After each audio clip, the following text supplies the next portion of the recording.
आप बताइए सर, ये जो सवाल अभी धर्मेंद्र जी पूछ रहे थे या जो हमारे राजनेता पूछ रहे हैं कि ये तो पता चलना चाहिए कि जब हैंगर में प्लेन खड़ा था तो एक्सेस किसका था, वहां कौन था, सीसीटीवी क्या था।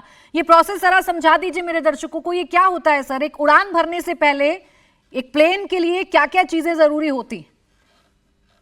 देखिए, सबसे पहले मैं स्टार्टिंग में जब हमने प्रोग्राम स्टार्ट किया था तो एक कमेंट मेरे पे बोला गया था। आई थिंक संजय सरकार जी ने बोला था। जी मुझे जी। समझ में नहीं आ रहा कि मैं हंसू कि रोऊं, बिकॉज हम जैसे लोगों को अभी इनसे सर्टिफिकेट लेना पड़ेगा कि हमारी एक्सपर्टीज क्या है।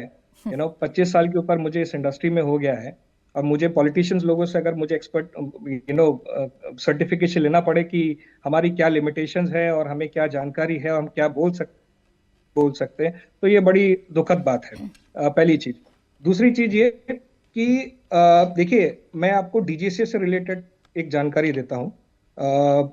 ये तहसीन पूनावाले जी ने भी इसके बारे में सवाल उठाया था। एवरीबडी इज आस्किंग, सब लोग जो नमस्कार, सब लोग ये सवाल उठा रहे हैं डीजीसी के ऊपर। देखिए, डीजीसीए है क्या, पहले हमें ये समझना पहले जरूरी। डीजीसीए एक इंडिपेंडेंट बॉडी है, एक रेगुलेटरी अथॉरिटी है जो मिनिस्ट्री ऑफ सिविल एविएशन के अंडर में आती है। जैसे दूसरी अथॉरिटीज हैं, आरबीआई है जो बैंक देखती है, ट्राई है जो टेलीकॉम रेगुलेटरी देखती है, उसी प्रकार से डीजीसीए जो है वो एक इंडिपेंडेंट बॉडी है जो सरकार के अंदर आती है, मिनिस्ट्री ऑफ सिविल एविएशन नागरिक उड्डयन मंत्रालय के अंडर में आती है। राइट। अब डीजीसीए में जो है वो एक्सपर्ट्स तो नहीं बोल सकते, लेकिन हाईली एक्सपीरियंस पीपल जरूर होते हैं। लेकिन ये कौन लोग होते हैं? ये ऐसा नहीं कि आप फॉरेन से किसी को लाके डायरेक्टर बना रहे हैं, डायरेक्टर फ्लाइट सेफ्टी बना रहे हैं, डायरेक्टर ऑपरेशंस बना रहे हैं।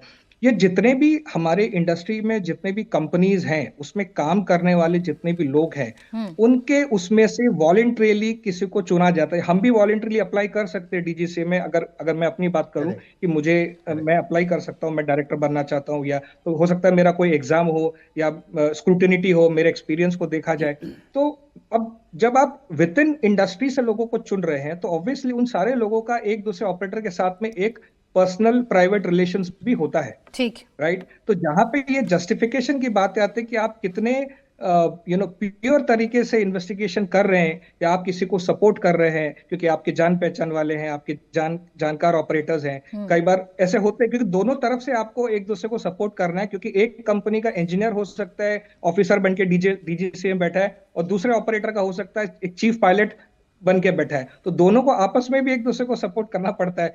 तो देखिए, ऐसे बहुत सारे रीजंस हैं जिसके कारण भी डीजीसीए का जो एक डिले इन रिस्पॉन्स है और डीजीसीए का जो रिजल्ट निकल के आता है, बहुत लोगों को उसमें यकीन नहीं हो पाता और ठीक उसमें है। बहुत सारे लू पॉइंट्स होते हैं। हाँ। और वो वाकई एक चिंता वाली बात है, and I agree to that part. बिल्कुल ठीक कह रहे हैं आप, और इसी बात और को लेकर।